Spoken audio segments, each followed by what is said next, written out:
Hello everyone, welcome back to my channel. This is Pramila Yadav. आज की class में हम डिस्कस करेंगे इंक्लूसिव एजुकेशन यानी समावेशी शिक्षा।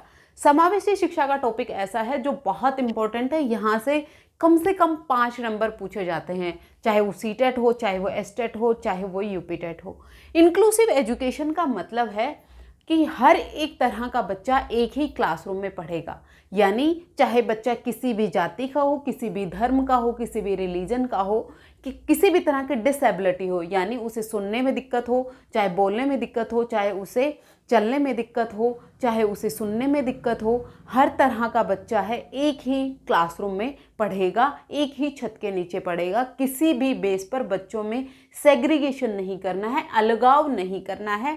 हर एक बच्चा अपने आप में यूनिक होता है। हर एक बच्चा एक ही क्लासरूम में पढ़ेगा। अब उन हर एक बच्चे की नीड्स का, उसकी एबिलिटी का, उसके इंटरेस्ट का ध्यान रखना टीचर का दायित्व होता है कि टीचर बच्चों को उनके अकॉर्डिंग पढ़ाए। यानी इंक्लूसिव एजुकेशन है, ये चाइल्ड सेंटर्ड एजुकेशन की बात करती है कि शिक्षार्थी को, चाइल्ड को सेंटर में रखें। चाइल्ड की जिस भी तरह का लर्निंग स्टाइल है, जिस भी तरह की उसकी लर्निंग एबिलिटी है, उसके अकॉर्डिंग बच्चे को पढ़ाया जाए। हम सेग्रीगेशन पढ़ चुके हैं, इंटीग्रेशन पढ़ चुके हैं, इंक्लूसिव एजुकेशन में जो डाइवर्सिटी होती है उसके कारण क्या क्या हैं वो हम पढ़ चुके हैं। इंक्लूसिव एजुकेशन को क्लासरूम में किस तरह से अडेप्ट करना है ये सब हम लास्ट क्लासेस में देख चुके हैं। आज हम देखेंगे बेनिफिट्स ऑफ इंक्लूसिव एजुकेशन यानी समावेशी शिक्षा के बेनिफिट्स क्या क्या हैं।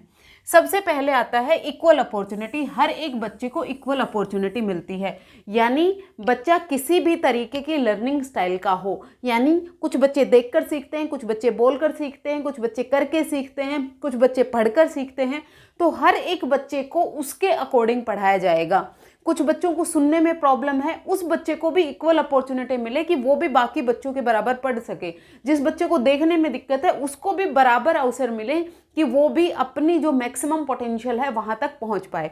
ये जो बराबर अवसर हैं, ये टीचर की रिस्पॉन्सिबिलिटी है कि हर एक बच्चे को उसके अकॉर्डिंग पढ़ाया जाए। जैसे जिस बच्चे को देखने में प्रॉब्लम है तो वो देख नहीं सकता लेकिन वो सुन सकता है, या फिर टेक्टाइल जो मटेरियल्स हैं जिनको टच करके, छू कर बच्चा सीख सकता है। जिस बच्चे को सुनने में प्रॉब्लम है उसे दिखाकर पढ़ाया जाए। जिस बच्चे को लिखकर पढ़ना है उसको लिखकर पढ़ाया जाए, जिस बच्चे को देखकर पढ़ना है उसको देखकर पढ़ाया जाए। कुछ स्लो लर्नर होते हैं, कुछ फास्ट लर्नर होते हैं। धीरे सीखने वाले बच्चे को धीरे सिखाया जाए, जो बच्चा फास्ट लर्नर है उसके लिए एक्स्ट्रा करिकुलम ऐड किया जाए। यानी हर एक बच्चे को सीखने के समान अवसर मिलना चाहिए, किसी भी आधार पर उसमें डिस्क्रिमिनेशन नहीं होना चाहिए। हम ये नहीं कह सकते कि ये बच्चा देख नहीं सकता इसलिए ये सीख भी नहीं सकता, ये बच्चा सुन नहीं सकता इसलिए ये सीख भी नहीं सकता। आप ये नहीं कह सकते। हर एक बच्चे को समान अवसर देना टीचर की रिस्पॉन्सिबिलिटी है, एजुकेशन सिस्टम की रिस्पॉन्सिबिलिटी है। एजुकेशन सिस्टम में रिफॉर्म किए गए इंक्लूसिव एजुकेशन में, ताकि हर एक बच्चे को समान अवसर दिए जा सके। सोशल इंटरेक्शन यानी सामाजिक भागीदारी। इंक्लूसिव एजुकेशन कहती है कि बच्चों को कोऑपरेटिव लर्निंग कराएं, यानी जब बच्चा ग्रुप में सीखता है। जब आप बच्चे की मिक्स एबिलिटी ग्रुपिंग कराएंगे, आपको कभी भी जब ग्रुपिंग करवानी पड़े तो होमोजीनियस ग्रुपिंग नहीं करवाएंगे, हम हेट्रोजेनियस ग्रुपिंग करवाएंगे। यानी डिफरेंट एबिलिटी वाले बच्चे हैं वो एक ग्रुप में होंगे। जब बच्चे ग्रुप्स में सीखते हैं तो बच्चे अपने एक्सपीरियंस शेयर करते हैं, अपने अनुभव शेयर करते हैं। हर एक बच्चा डिफरेंट लैंग्वेज का है, हर एक बच्चा डिफरेंट कल्चर का है, तो उसके कल्चर में क्या क्या चीज़ें होती हैं वो आपस में शेयर करेंगे, तो बच्चे आपस में भी सीखते हैं। आपस में सीखने के अलावा आपस में जब बच्चे एक साथ काम कर रहे होते हैं तो उसमें सहयोग की भावना डेवलप होती है, कॉपरेशन डेवलप होती है, फ्रेंडशिप डेवलप होती है, लीडरशिप डेवलप होती है, एम्पैथी, सिंपैथी जैसी बहुत सारी वैल्यूज़ हैं बच्चे में डेवलप होती हैं जब वो सोशल इंटरेक्शन करता है। मैक्सिमाइज पोटेंशियल, यानी हर एक बच्चे को जब उसके अकॉर्डिंग पढ़ाया जाएगा तो बच्चा अपनी मैक्सिमम पोटेंशियल तक पहुंच पाएगा। यानी हर एक बच्चे का आपको होलिस्टिक डेवलपमेंट करना है, संपूर्ण डेवलपमेंट करना है। बच्चे को जब इंक्लूसिव एजुकेशन में पढ़ाया गया, जब बच्चे की नीड्स को ध्यान में रखा गया, बच्चे की एबिलिटीज़ को ध्यान में रखा गया, तो हर एक बच्चा अपने मैक्सिमम पोटेंशियल तक पहुंच पाया। इंक्लूसिव एजुकेशन में सक्रिय भागीदारी होती है, यानी बच्चा एक्टिवली पार्टिसिपेट कर रहा होता है। यहाँ पर बच्चा निष्क्रिय होकर बैठकर सुन नहीं रहा होता है, एक्टिव पार्टिसिपेशन कहाँ पर होता है? जब कोई भी पेडागोजी लर्नर सेंटर्ड या चाइल्ड सेंटर्ड होती है। जब चाइल्ड एक्टिव होता है तो लर्निंग सबसे बढ़िया तरीके से होती है, और एक्टिविटी जब वो कर रहा है तो वो अपने अकॉर्डिंग एक्टिविटी कर रहा है। जिस भी लर्निंग स्टाइल से, जिस भी लर्निंग पेस से, यानी सीखने की गति से बच्चा सीख रहा है, उस हिसाब से वो एक्टिव है और एक्टिविटी करके वो लर्निंग कर रहा है। वेरिड लर्निंग प्रोग्राम्स, यानी हर एक बच्चों के लिए आप एक ही तरह का मेथड यूज नहीं करेंगे, कि आप सबको एक ही लाठी से नहीं हाँकेंगे। हर एक बच्चे का जो लर्निंग का स्टाइल अलग है, तो उसको उसके अकॉर्डिंग ही आप पढ़ाएंगे। जैसे जो बच्चा सुन के सीखना चाहता है उसको सुन के सिखाएं, जो आपको देखकर सीखना चाहता है उसको देखकर सिखाएं, जो करके सीखना चाहता है उसको करके सिखाएं। अगर बच्चों में कोई स्पेसिफिक लर्निंग डिसेबिलिटी है, सीखने से संबंधित कोई अक्षमताएं हैं, तो उनको ध्यान में रखकर आपको टीचिंग मेथड डिज़ाइन करने हैं। उसके अलावा हम बात करें, इंडिविजुअलाइज्ड गोल होने चाहिए, यानी हर एक बच्चे के लिए जो गोल है वो भी डिफ्रेंशिएटेड होना चाहिए। जैसे कुछ बच्चे होते हैं जो स्लो लर्नर होते हैं, कुछ बच्चे होते हैं जो फास्ट लर्नर होते हैं। तो स्लो लर्नर के लिए हम बेसिक कॉन्सेप्ट सिखा सकते हैं। जैसे हम एडिशन सिखाना चाहते हैं, जैसे आप ऐड करना सिखाना चाहते हैं, तो बच्चों के आप कॉन्क्रीट ऑब्जेक्ट, यानी आप क्या 2 एप्पल ले लें और फिर कहें कि ये 2 एप्पल और हैं, अब इनको काउंट करके बताओ कि कितने होंगे। एक बच्चों के लिए ये गोल आप सेट कर सकते हैं जो स्लो लर्नर होते हैं। जो फास्ट लर्नर हैं उनके लिए आप वर्ड प्रॉब्लम क्रिएट करवा सकते हैं, या फिर डायरेक्ट उनसे कह सकते हैं, जैसे आप एक लंबी सी उनको कोई भी प्रॉब्लम दे सकते हैं कि इसका आप सॉल्यूशन करके दिखाएं।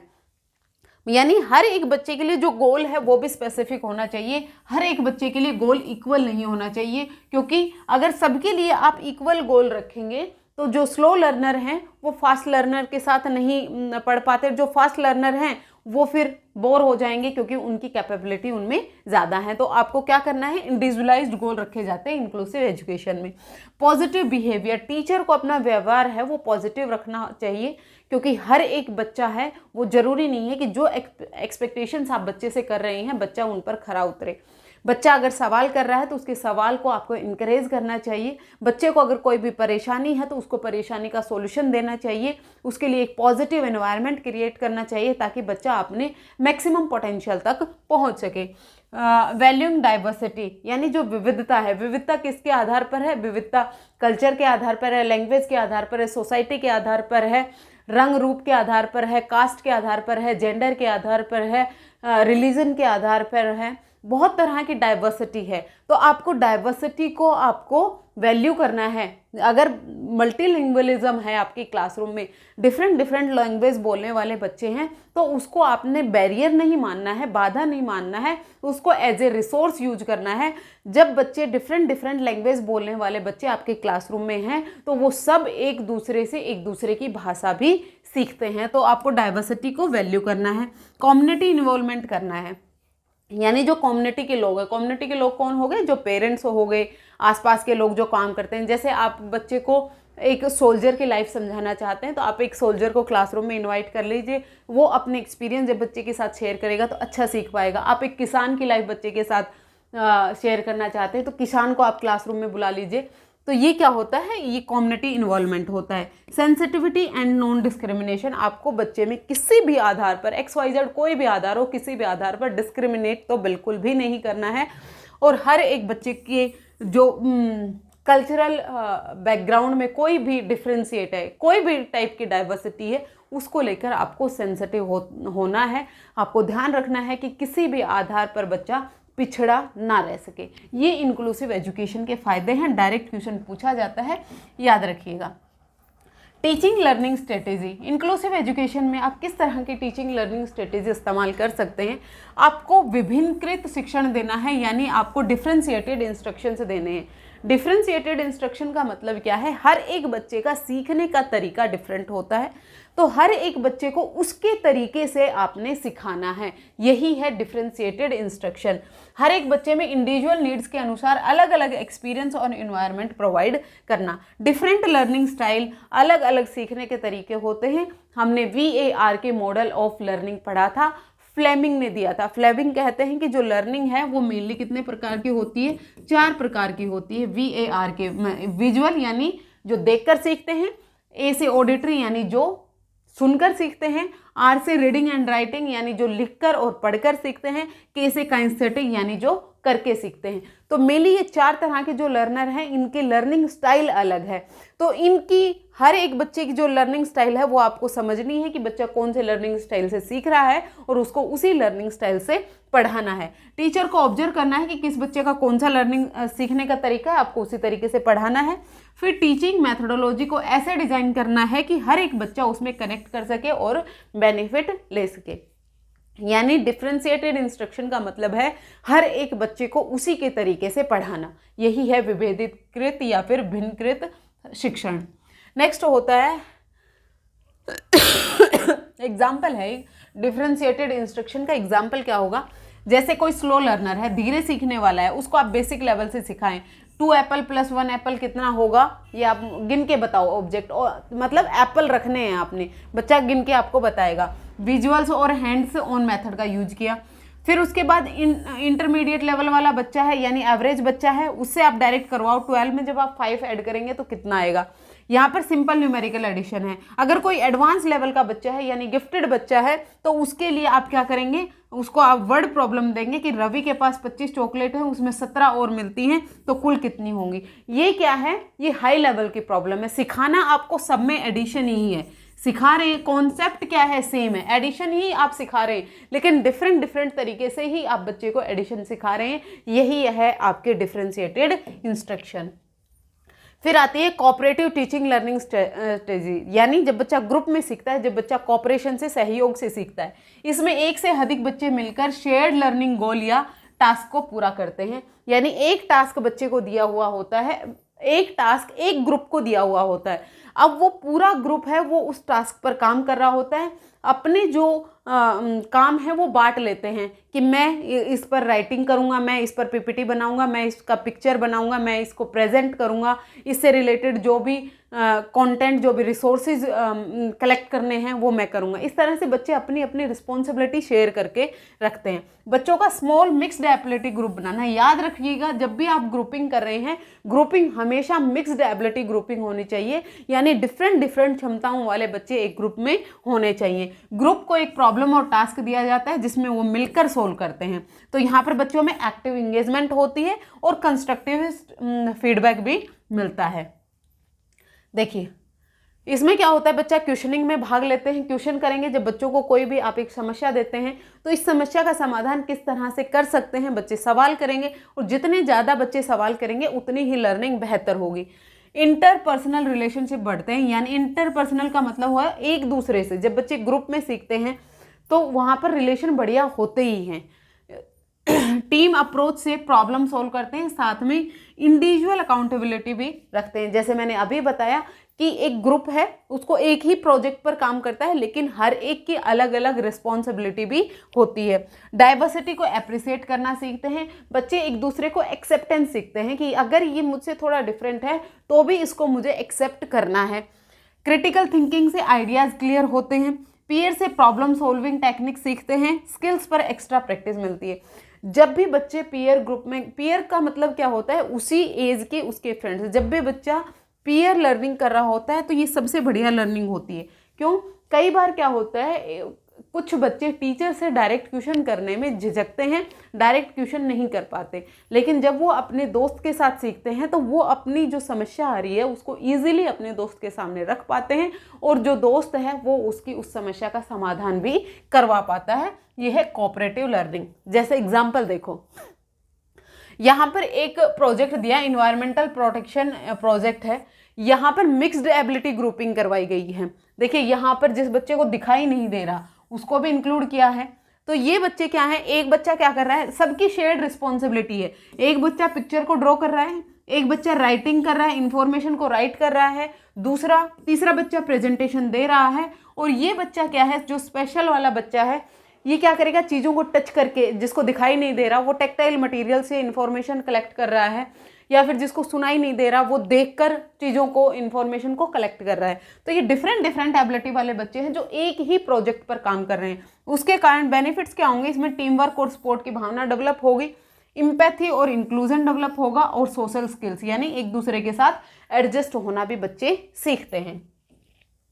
फिर आता है पीयर ट्यूटरिंग यानी सहपाठी शिक्षण। इसमें क्या होता है, पीयर ट्यूटरिंग का मतलब बच्चों द्वारा बच्चों को ही पढ़ाना होता है, यानी ये जो बच्चे होते हैं ये सेम ग्रेड के होते हैं, सेम एज के होते हैं, सहपाठी शिक्षण कर रहे होते हैं, अपने दोस्त से सीख रहे होते हैं।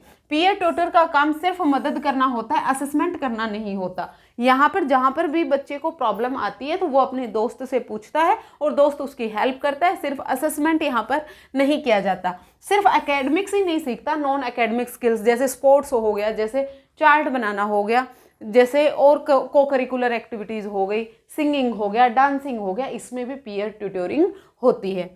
यह स्ट्रेटेजी फॉर्मल सेटिंग में और ओल्डर चिल्ड्रंस के लिए ज़्यादा इफेक्टिव होती है, यानी जो बड़े बच्चे होते हैं उनमें पीयर ट्यूटरिंग ज़्यादा अच्छी होती है।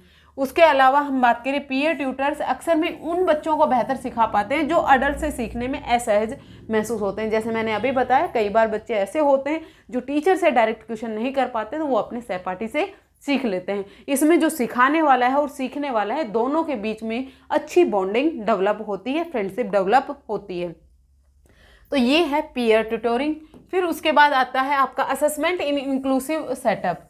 इंक्लूसिव सेटअप में असेसमेंट किस तरह से करना है? असेसमेंट का मतलब है कि आपको बच्चे को ऑब्जर्व करना है। ऑब्जर्व करने के बाद बच्चे ने क्या सीखा और बच्चे में कहाँ सीखने में कमी रह गई, आपको वो ऑब्जर्व करना है और फिर बच्चे में जो लर्निंग में जो कमी रह गई उसको आपने एलिमिनेट करना है, उसको आपको दोबारा से रीटीचिंग करवानी है और दोबारा से उसकी समस्याओं का समाधान करना है। असेसमेंट से ये पता लगाना है कि बच्चा क्या जानता है, क्या समझता है और उसका हाईएस्ट पोटेंशियल क्या है, यानी वो क्या कर सकता है। फिर उसके बाद जो असेसमेंट होगा वो कॉन्टिन्यूस एंड डायग्नोस्टिक असेसमेंट होगा। इंपॉर्टेंट है, याद रखिएगा। यानी जो असेसमेंट किया जाएगा वो लगातार किया जाएगा, सतत किया जाएगा। ऐसा नहीं है कि लास्ट में 6 महीने बाद या फिर 1 साल बाद आप फाइनल एग्जाम में असेसमेंट कर रहे हैं, बच्चे को मार्क्स दे रहे हैं। ये असेसमेंट नहीं करना है, आपको कॉन्टिन्यूस असेसमेंट करना है। हर दिन बच्चे का असेसमेंट करना है, बच्चा किस तरीके से सीख रहा है, बच्चे को कहाँ पर दिक्कत आ रही है, बच्चे को जो एरिया उसके रह गए हैं उसको इम्प्रूव कैसे करना है, ये सब चीज़ें असेसमेंट में आती हैं। कॉन्टिन्यूस होना चाहिए यानी नियमित रूप से होना चाहिए। और डायग्नोस्टिक का मतलब क्या होता है? निदानात्मक होता है। बच्चे ने क्या सीखा और क्या सीखना रह गया ये टीचर पता लगाएगा और फिर उसके बाद बच्चे को रेमेडियल टीचिंग करवाई जाती है कि जहाँ पर भी उसको जिस भी एरिया में कमी थी उसको दोबारा से पढ़ाया जाता है। डायग्नोस्टिक भी होता है जिसमें बच्चे की स्ट्रेंथ और इम्प्रूवमेंट के एरियाज का पता चलता है। ये था आपका असेसमेंट इन इंक्लूसिव सेटअप में। लर्निंग, हर एक बच्चे का जो असेसमेंट होगा वो उसके लर्निंग स्टाइल के अकॉर्डिंग होगा, यानी सबसे आप पेन पेपर टेस्ट नहीं करेंगे। कुछ बच्चों के आप मौखिक टेस्ट ले सकते हैं, कुछ बच्चों का आप पेन पेपर टेस्ट ले सकते हैं, किस बच्चे से आप चार्ट बनवा सकते हैं, किसी बच्चे से आप प्रेजेंटेशन करवा सकते हैं। यानी जो बच्चे की लर्निंग स्टाइल है उसी के आधार पर ही आपको बच्चे का असेसमेंट करना है।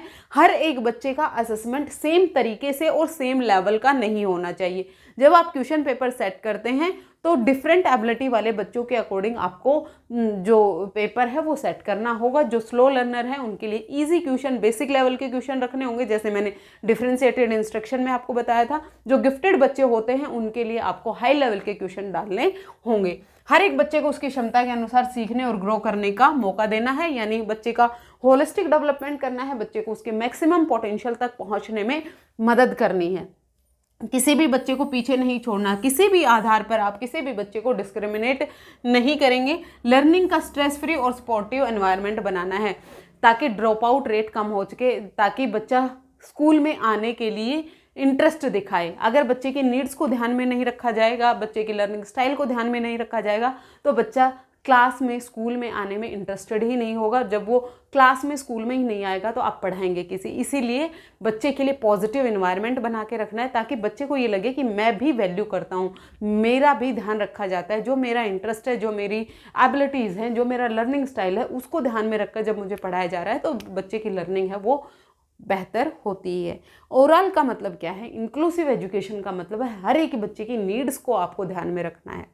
एजुकेशन सिस्टम को चेंज होना पड़ेगा, टीचर को अपनी टीचिंग स्टाइल को चेंज करना पड़ेगा। स्टूडेंट में चेंज नहीं हो सकता।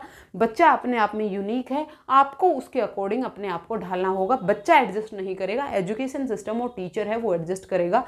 बच्चे का ओवरऑल डेवलपमेंट करना है। ओवरऑल डेवलपमेंट आप कैसे करेंगे? जब बच्चे को सेंटर में रखेंगे, जब चाइल्ड सेंटर में रहेगा, जब शिक्षार्थी को सेंटर में रखकर एजुकेशन दी जाती है, तभी बच्चे का 360 डिग्री डेवलपमेंट होगा। बच्चे का हर एक एरिया में डेवलपमेंट होगा, चाहे वो फिजिकल हो, चाहे वो मानसिक हो, चाहे वो सामाजिक हो, चाहे वो इमोशनल हो, चाहे वो नैतिक हो, चाहे वो भाषिक डेवलपमेंट हो। हर तरह का बच्चे का डेवलपमेंट, और किसी भी लेवल पर आपको डिस्क्रिमिनेशन नहीं करना है। यही है इंक्लूसिव एजुकेशन। होपफुली आपको क्लियर हुआ होगा। अगर आपको क्लास पसंद आती है, लाइक शेयर सब्सक्राइब कर दीजिएगा। आज के लिए इतना ही, मिलते हैं फिर से। Thank you very much.